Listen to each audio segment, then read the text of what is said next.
I'm Jordan Poole from the University of Michigan Basketball. You are watching TR Sports. Please enjoy.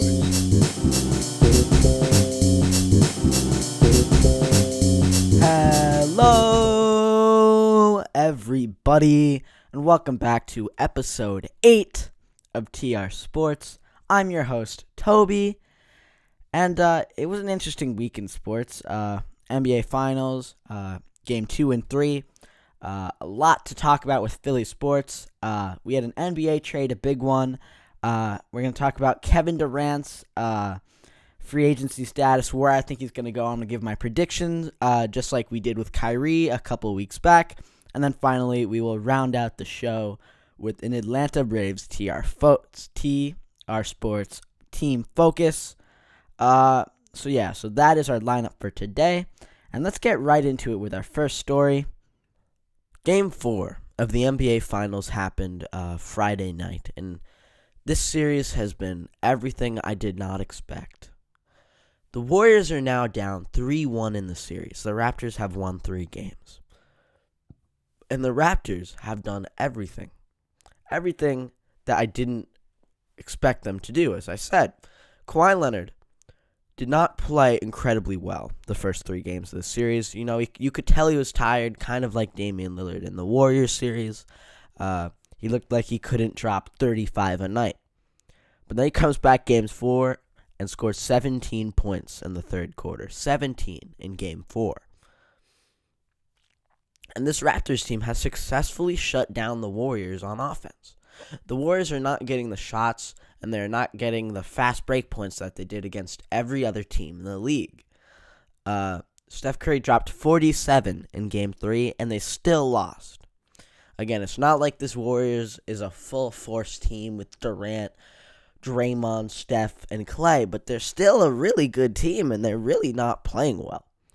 And Draymond said after Game 3, after the Warriors lost and were down 2-1, he said, we're going to go on, we're going to win Game 4, we're going to win Game 5, and then we're going to come back to Oracle and win Game 6. He was wrong, they lose Game 4, and now they're down 3-1. And Draymond says, we were on the wrong side of history once. We can be on the right side this time. And I mean, my prediction, I think, was Warriors in 6. I gotta say, I think the Warriors are done in the next 2 games. It's either going to be 5 or 6 that they're going to go down. I mean, Boogie Cousins is definitely not full health. Klay Thompson was out Game 3. That had a big impact. But in Game 4, there's really no excuse. You won 73 games without Kevin Durant. You can do it again. You can win a series. You can put up a fight in a series. I mean, the bench is really a problem for the Warriors. You got a bunch of G League players. You have Quinn Cook, Kevin Looney, a washed-up Sean Livingston. Andre Iguodala is also kind of washed up at this point. You don't have a lot coming off the bench, so you need production from your starters. And I'm looking at the whole starting lineup.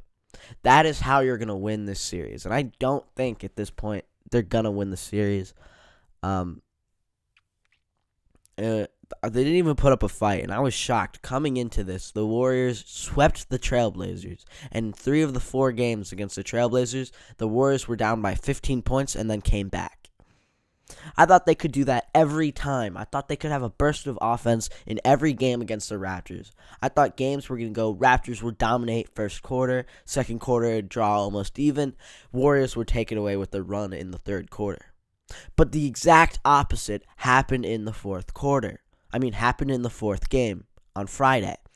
The Warriors had a bad start, evened up in the second half. Raptors make a run. Kawhi Leonard with 17 points in the third. This Warriors team is not the same team, of course, we saw in the Clippers or Rockets series before Kevin Durant went down. And I'm sure if Kevin Durant was in this series, they would win. But it doesn't matter.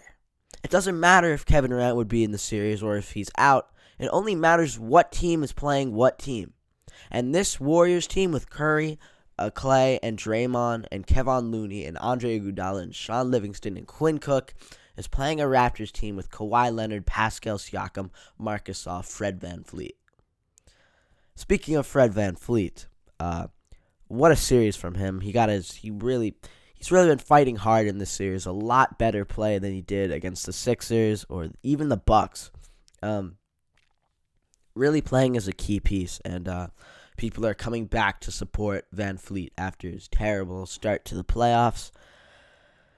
I mean, the Raptors defense is really what's doing it right now. They play a lot better defense than a team like the Sixers, and they're shutting down the Warriors. And as I said last podcast, I feel like the Warriors have to slow it down in transition because they don't have a super small ball lineup that can hit threes that consistently.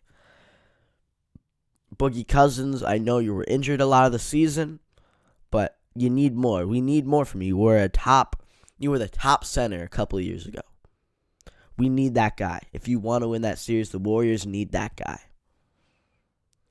But all of the Raptors fan, it must be a really exciting time to be a Raptors fan. And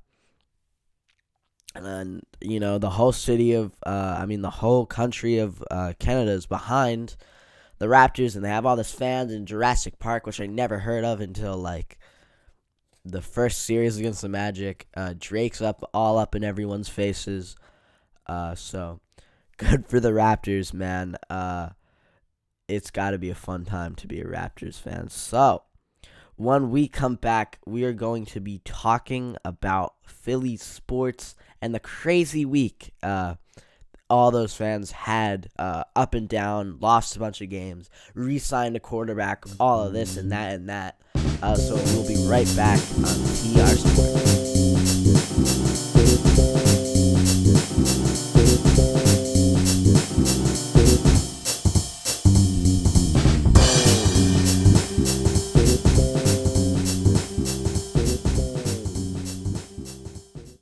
Welcome back to TR Sports. It is now time to go to our next story, and the story is Philadelphia sports team news. And it's a big week for Phillies fans and Eagles fans. Not all good. Some is good, not all of it. And we're going to start with the bad stuff, with the Philadelphia Phillies. So going into last week, the Phillies were on a hot streak. They beat the Cardinals. They beat the Cardinals in a series. They swept someone else, and they were in a really hot groove going into this week. This week, however, they start with the first series of the week, Dodgers, which I said should be a great series to watch. I was wrong. Phillies got swept, didn't really put up a fight. So you think, okay, it's a skid, bad, lost 4 games. Then they go away to the Padres, lose the first game to the Padres, but they win the next one. So they were on a 5-game losing streak against the Padres. And if that is bad enough, against the Padres, against the Dodgers and Padres, they were on a 5-game losing streak. And if you guys think that was bad enough, in the Padres' first game where the Padres beat the Phillies 8-2, Andrew McCutchen got injured. And it didn't look that bad at first. I thought maybe a knee sprain, something like that, not a big deal. However, an MRI later showed that Andrew McCutchen has torn his ACL and will be out for the whole season. The whole season. That is terrible. It was a mess. And earlier that week, in the weekend, Udubo Herrera had to leave the organization and get suspended because of his abuse of his wife, which in no means is okay at all. Of course, I don't promote that in any way, because he should have been suspended. So terrible week so far for the Phillies. But just before the Andrew McCutchen trade, they were lucky. They decided to trade for Jay Bruce, and all they had to give up was a little minor leaguer that no one really knew who he was, third baseman. So they give up this third baseman for Jay Bruce before the Andrew McCutchen injury. Andrew McCutchen gets injured, and suddenly the Jay Bruce pickup looks incredible. Jay Bruce hit like 210 and 12 homers before he went to the Phillies. First 2 games with the Phillies, Jay Bruce has 3 homers and 7 RBIs, and they won both games.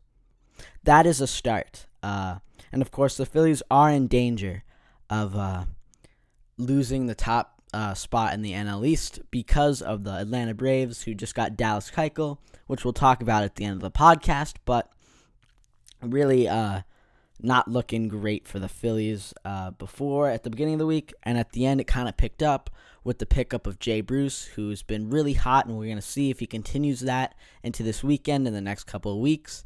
Definitely having a great power season and really improved from last year where he was on the Mets and struggling.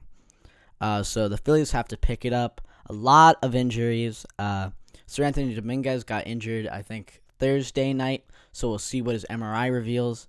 A lot of bullpen trouble for the Phillies. David Robertson's out, a lot of guys. So the Phillies are in not a great position, but you never know with that team. So let's move on to the next Philly sports team we're going to talk about, and that's the Philadelphia Eagles. We all know about the legend of Nick Foles, and personally, I believe if in the Saints game this year, if Alshon Jeffrey didn't drop that pass for the possible game-winning drive, that Nick Foles would have led the Eagles to another Super Bowl and possibly could have won it. So they decide, you know what, we have Carson Wentz. So they decide after the season that they have Carson Wentz and they're not going to keep Nick Foles because Carson Wentz is younger and more talented. Personally, though, I believe Nick Foles is a better fit for the team, but I feel like keeping Carson Wentz is the right move. So they don't ship him off. They just do not re-sign Nick Foles, and Nick Foles walks in free agency and signs with the Jaguars for a crazy big contract. So now the Eagles have to re-sign Carson Wentz, and that's what they did this week with $107 million guaranteed. Big contract. I like the move. You need your quarterback. You don't want to be stuck with Nate Sudfeld if he leaves. And I feel like Carson Wentz loves the city of Philadelphia. And I'm excited for that Eagles team. As we get closer to the season, the NFL season, I will give my record prediction for every team. So we're really going to see how the Eagles perform. And I'll give my official prediction, as I said, as we get closer. So that's the Philly Sports Week, an up and down week for Philly sports fans, and certainly an interesting one. And when we come back on the podcast, we're going to be talking about NBA trades, specifically the trade that went down between the Atlanta Hawks and the Brooklyn Nets. That should be an interesting one to talk about. So we'll be right back on TR Sports.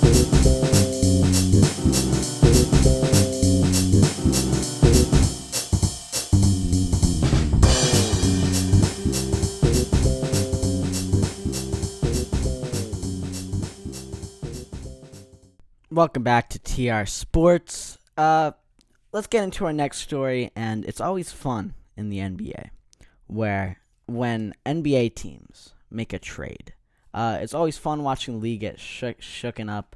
I don't always love too much change in the NBA because I feel like sometimes there's almost too much change, and it makes it uninteresting.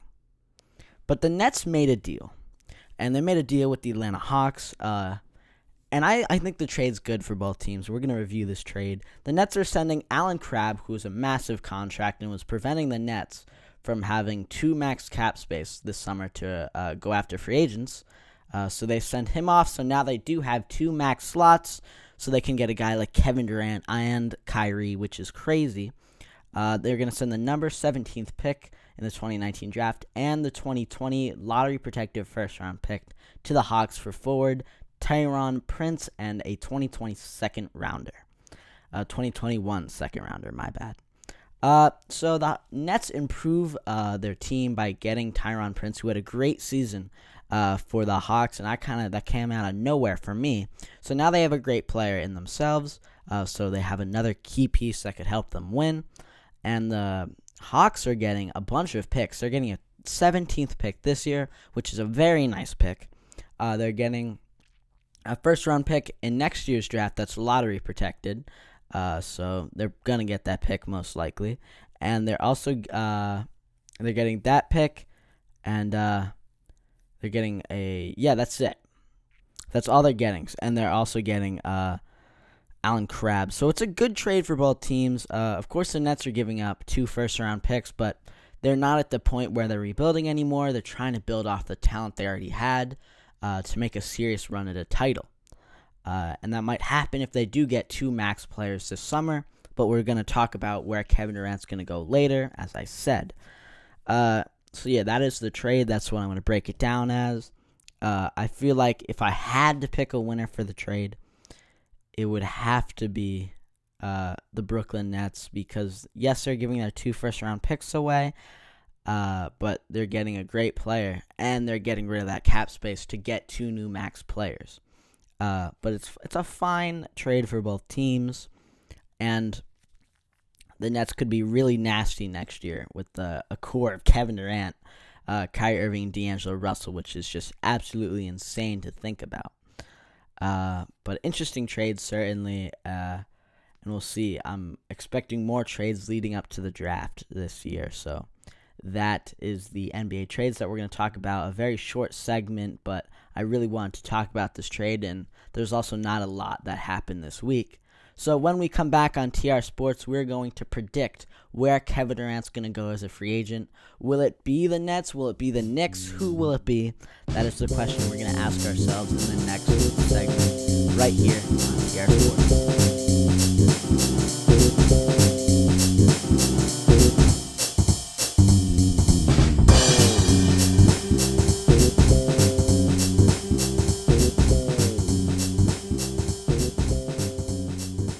Welcome back to TR Sports.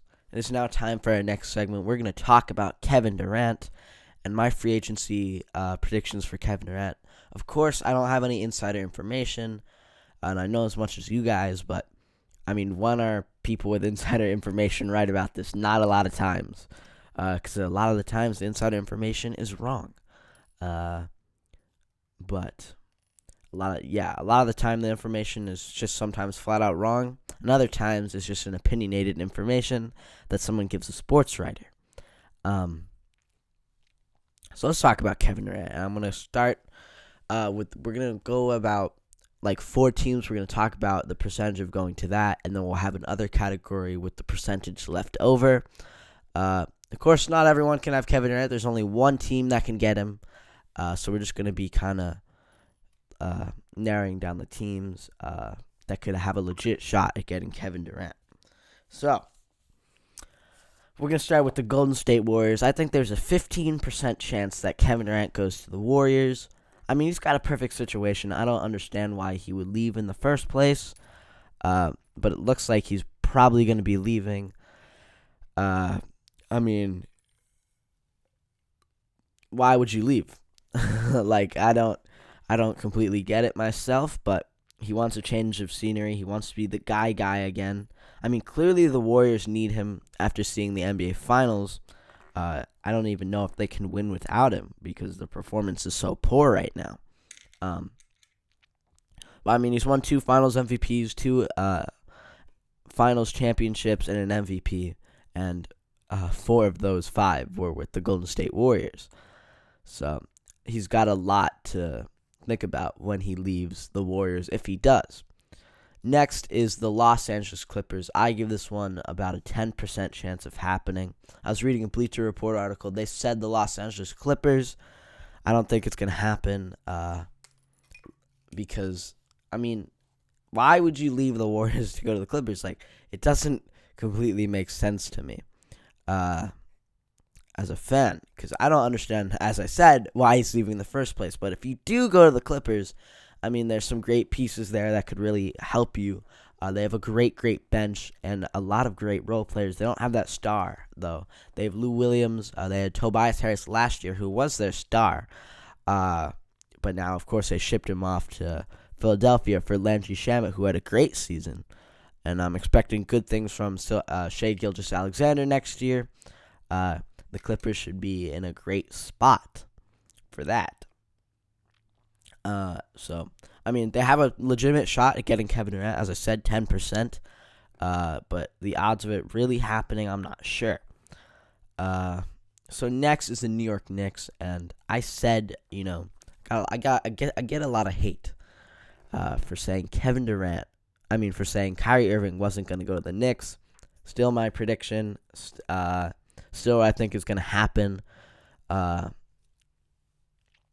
how about Kevin Durant? Is Kevin Durant going to be the Knicks savior? And I don't think so. And even if he went, I doubt the Knicks would win too much more than they already do. Kevin Durant is not going to go to the New York Knicks. Why would you do that when you have a team like the Brooklyn Nets with great pieces, a great GM, a great fan base? Not saying the Knicks is a bad fan base, but saying they're a little harsh sometimes is accurate. And as a Sixers fan, yeah, Philly fans can be as harsh, but that's why we don't get too many big free agents like that. I don't think it's going to happen. You already have a D'Angelo Russell on the Nets with a great bench and great pieces that Kevin Durant can fit into. So I say there's about a 3% chance he goes to the Knicks. I'm not high on that one. I don't think it's going to happen. So we're not even going to round it up to 5. But I love Knicks fans, so I'm just kidding. But, yeah. I don't think it's going to happen. I'm sorry, Knicks fans. You'll get them next year with all that cap space and room. At least you have RJ Barrett, which you're not happy about anyway. Let's do the Brooklyn Nets. This is where I think Kevin Durant's going to go. I'm going to give this a 30% chance of happening. This is a bold prediction from me. I'm going to say 30. Just because they have 2 max slots this summer. I think Kyrie Irving, at this point, if they have 2 max spots, are probably also going to go to the Nets. That team's going to be scary. You're not going to see. We haven't seen a team in the East like that since the Heat. If they both do that, which at this point I think they will. As I said, great pieces. They have D'Angelo Russell, great management, great city. They're in Brooklyn, downtown. They have a resurgence in fan base. You saw it in the playoffs. This team is ready to win, and they just made moves to acquire their new cap space, as we talked about last segment. So now they have 2 max slots, and I think Kevin Durant's going to go there. So we have 58% of the chunk done. And then what's the other percentage? I'm not sure, but we're going to say other teams each have their own little percentage. And I'm sure you could give more percentage to each team that I gave. If we want to get it up to 100, I would boost the percentages up. But we're just going to go up to 58 here, and we'll just say the rest is for other teams. So when we come back on TR Sports, we're going to do our team focus with the Atlanta Braves, their new moves to acquire pitcher Dallas Keuchel, how I think Keuchel's going to play in a Braves uniform, and if I think the Braves are now the favorites in the NL East.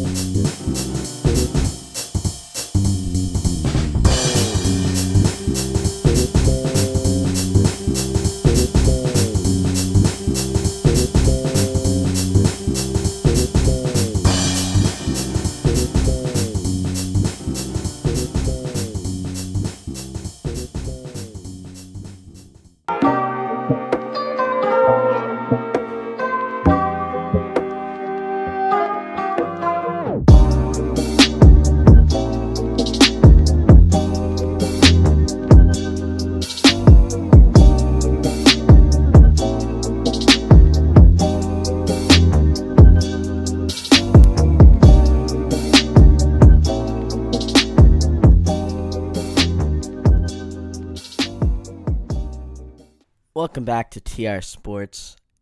As you heard by that intro, it is now time for Team Focus. The Atlanta Braves is who we're going to be talking about today, and they just made some big moves to possibly put themselves on top of the NL East. So, of course, the Braves came out of nowhere last year with top prospects, Ozzie Albins and Ronald Acuna, to really take and kill the NL East division. At the end of the year, they run away with it. They come to the playoffs and they lose to the Dodgers. But, of course, no one expected them to make it to that point. So it's still a very successful season. So what moves did they just make to put themselves in such a great position? You ask me. Dallas Keuchel. I was telling every team, get Dallas Keuchel. Get Dallas Keuchel, and no one did it, and they finally pulled the trigger. At the same week, the Cubs also got Craig Kimbrell, the other big guy in the market. So this Braves team, I think, is ready to win. Will they click? I'm not sure. I mean, They have so much talent. It feels like at times they keep getting more and more talent and keep bringing up more and more talent, and they're all good. Like Austin Riley came up and was so hot. He had like 6 homers in 1 week. And you have other guys coming up, and Dansby Swanson's having a good season for his standards as the number 1 pick. I think he'll eventually get to where people thought he would be. Freddie Freeman has always been a beast, and he's going to continue to do that this year for the Braves. But I feel like the issue for the Braves up to this point, and why they're not leading the division over injured Phillies, is because the pitching. And I feel that that Dallas Keuchel should really help the pitching and starting rotation of the Braves, because it is really not great, and they really need some pitching. But of course, their rivals are coming up behind them too. Jay Bruce hit another homer Friday night to make it 4. At the date of this recording, he could have hit one Saturday too, but I'm recording this on Saturday. But the Braves can really make a run at the East, of course, NL East. Do I think they're the favorites? They should be. I don't think they are, just because the Phillies have been so good this season and have been above my expectations for the Phillies. But this should really help, and I feel like the addition of Dallas Keuchel, you could really compare that to an addition of a Jake Arrieta of the Phillies a couple years back. Was a star at one point, not washed up yet, but in the twilight of his career, who's going to give you solid pitching that I feel like the Braves really need. He also give a veteran presence in the clubhouse, which should help the team also a lot. And Acuna's not having as great as a season as he had last year, but of course there's always that second-year fatigue. But I'm sure he'll be back in form. I think he's a bona fide star, and he will be bothering all the NL East teams for a very long time. And I feel like he'll come back next year, almost like Cody Bellinger did after his second year, after his terrible second year, and he'll come back and really produce. That's my prediction at the least. I think he'll come back and really kill it for the Braves next year, and I feel like he'll pick up at the end of this season too. This Braves got a lot of talent, and even more is coming up. Guys like Austin Riley, who have had a crazy start to their career, should really help the Braves. So overall, I'll give the Braves an A-. They're at the same level as the Phillies. I don't think they're better. And at the Phillies' full strength, and if you have the Braves at full strength, it would be a great battle for that division. And Washington's just not what we expected in that division. And the Mets, as I kind of expected, are going to start having a tumble from grace, as I would call it. So that wraps up today's Team Focus and podcast. Thank you guys so much for watching. Our viewership numbers are going up. We are getting more people on the podcast, so it is working. We're going to keep doing what we're doing here in Week 8. Just keep making quality content every week, and eventually a greater audience will notice us and pick us up and start watching us. So thank you guys so much for watching TR Sports. We're almost to summer, guys. It's so close. So we're gonna go through that final stretch, and there'll be a lot of baseball to talk about this summer. So that is today's episode. Thank you guys so much for watching, and I will see you guys all later. Goodbye.